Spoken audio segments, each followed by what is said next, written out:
दागी हैं, जिसके बाद बर्शेवा शहर में चारों तरफ तबाही देखने को मिली है।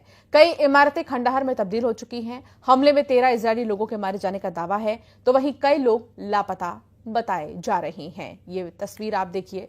इन 8 तस्वीर में आप देखेंगे कि सीज फायर के बाद भी कैसे यहां हमले हो रहे हैं और कहां-कहां नुकसान हुआ है।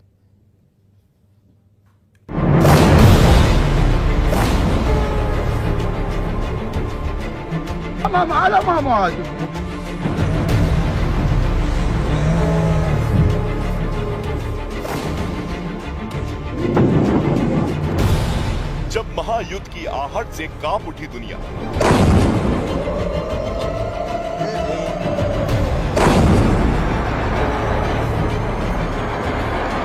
जब पश्चिम एशिया में उठी तबाही की लहर,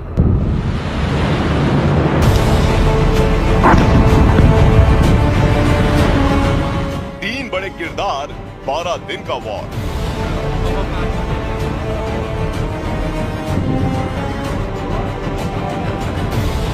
तेरह जून से 24 जून, ये अंतराल भले ही 12 दिन का है, लेकिन 12 दिनों में दुनिया ने इजराइल, ईरान और अमेरिका की उस बिसात को करीब से देखा है, जिसकी एक एक चाल ने दुनिया को डामाडोल कर दिया। हर नजर इन 3 चेहरों पर थी, बेंयामीन नेतन्याहू, अयातुल्ला खामनेई और डोनाल्ड ट्रंप।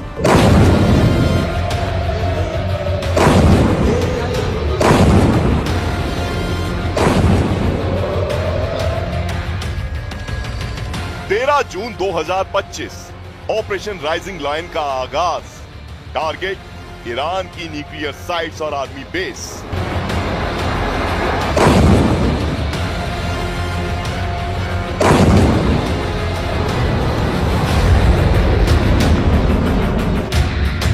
इजराइल ने जैसे ही ऑपरेशन राइजिंग लायन शुरू किया, दुनिया की धड़कन बढ़ने लगी।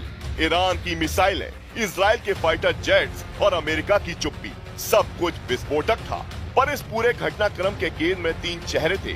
इजरायली प्रधानमंत्री बेंजामिन नेतन्याहू, ईरानी सुप्रीम लीडर अयातुल्ला खामनेई और अमेरिकी राष्ट्रपति डोनाल्ड ट्रंप। 12 दिन की जंग में हर मोड़ पर इन 3 चेहरों की नीति, बयान, चुप्पी ने दुनिया को झकझोर दिया। इजराइल ने अचानक ऑपरेशन राइजिंग लायन शुरू कर दिया। ईरान के परमाणु ठिकाने और सैन्य हेडक्वार्टर पर एक साथ हवाई हमले हुए।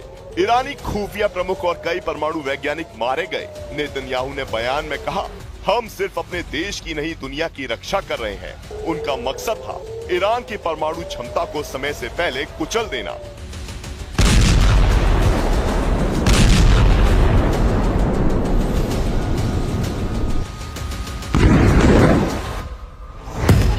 से 15 जून, ऑपरेशन ट्रू प्रॉमिस 3, खामनेई का पलटवार और चेतावनी। इजराइल का हमला बड़ा था, लिहाजा बिना वक्त गवाए ईरान ने अपने आक्रामक इरादे जाहिर कर दिए। ऑपरेशन ट्रू प्रॉमिस 3 की शुरुआत हुई और इजराइल पर ताबड़तोड़ हमले किए गए। तेल अवीव, हाइफा, बीयरशेवा पर 100 से ज्यादा मिसाइलें दागी गईं। इजराइल का आयरन डोम कुछ मिसाइलें रोकने में कामयाब रहा, लेकिन इजराइल को भारी नुकसान उठाना पड़ा। 15 जून को अयातुल्ला खामनेई ने पहली बार राष्ट्र को संबोधित किया। इस बार जंग छेड़ी गई है और इसका जवाब इतिहास याद रखेगा। खामनेई इस बार कूटनीतिक नहीं, सामरिक मुद्रा में थे। 16 से 17 जून, नेतन्याहू बनाम खामनेई।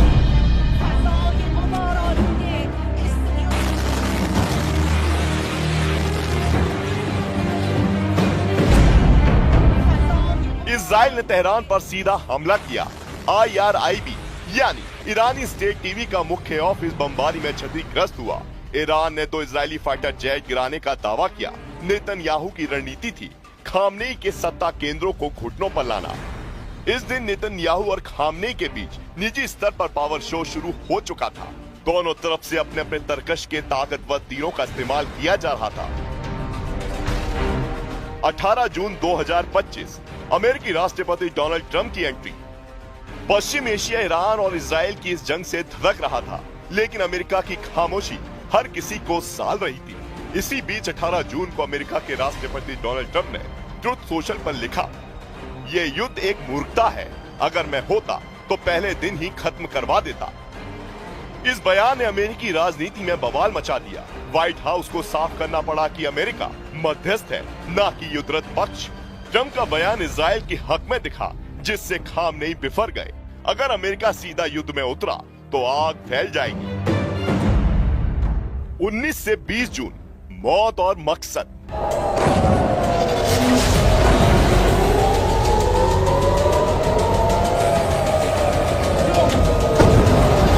डोनाल्ड ट्रंप के रुख से तिलमिलाए ईरान ने अपने बारूदी कारखाने से मारक हथियारों को निकालना शुरू कर दिया।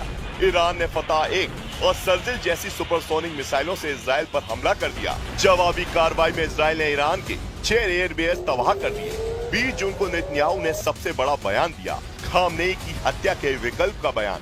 जंग तभी रुकेगी जब खामनेई नहीं रहेंगे। इजरायली हमलों में ईरानी सेना प्रमुख अली शादमानी और defence staff chief Ghulam Ali Rashid मारे गए। इजराइल का मकसद अब रक्षात्मक नहीं, लीडरशिप टारगेटिंग था।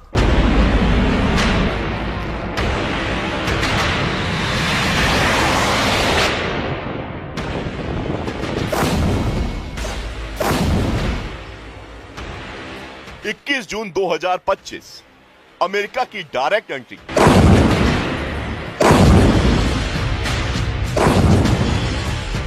लेकिन इस जंग में सबसे बड़ा मोड़ उस वक्त आया जब नेतन्याहू और खामनेई के बीच छिड़ी वर्चस्व की जंग में अमेरिका की डायरेक्ट एंट्री हुई। खामनेई की धमकी के बावजूद अमेरिकी B-2 स्टेल्थ बॉम्बर्स ने फोर्टो नतांज और स्फाहान में ईरान के परमाणु ठिकानों पर हमला किया और दावा किया गया कि ईरान के परमाणु कार्यक्रम को तबाह कर दिया गया। 22 से 23 जून, दहशत का आखिरी अलार्म। ईरान ने इजराइल के सोरोका अस्पताल और स्टॉक एक्सचेंज को टारगेट किया। इजराइल ने जर्द और इराक में मिसाइल हेडक्वार्टर और रिएक्टर पर हमला किया। अमेरिका के उपराष्ट्रपति JD वेंस ने कहा, ईरान का परमाणु कार्यक्रम अब वर्षों पीछे चला गया है। 23 से 24 जून की रात, कतर इराक में अमेरिकी बेस पर ईरान का हमला। ईरान का ये हमला न्यूक्लियर साइट पर हुए हमले के जवाब में था, लेकिन इससे पहले इस जंग की कहानी और आगे बढ़ती। अमेरिका के राष्ट्रपति डोनाल्ड ट्रंप के इस ट्वीट ने सीज फायर का फॉर्मूला तय कर दिया। कतर की मध्यस्थता से बात आगे बढ़ी और उस जंग पर ब्रेक लग गया, जिसने पूरे पश्चिम एशिया को दहशत में ला दिया था। इस 12 दिन के युद्ध में बेंजामिन नेतन्याहू ने युद्ध को नेतृत्व साबित करने के लिए इस्तेमाल किया। खामनेई ने ईरान की अस्मिता और जवाबी हमलों से अपनी पकड़ मजबूत की, जबकि अमेरिका के राष्ट्रपति डोनाल्ड ट्रंप ने बयान देकर माहौल को और गरमाया, फिर खुद को शांति का सूत्रधार बनाकर दुनिया के सामने पेश कर दिया।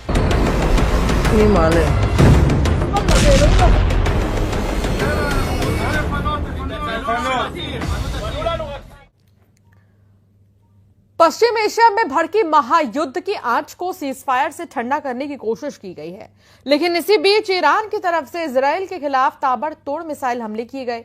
निशाना बनाया गया बेगिलशिवा शहर को। देखिए रिपोर्ट।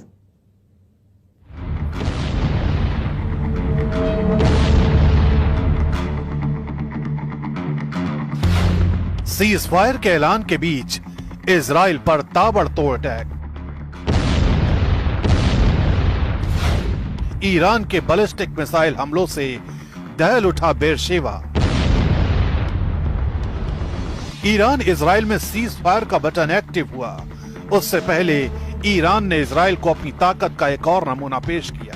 बेरशेवा शहर पर ताबड़तोड़ मिसाइल अटैक किए गए। सायरन पर सायरन बजने लगी और बेरशेवा की कई इमारतें इन हमलों के बाद खंडहर में तब्दील हो गई।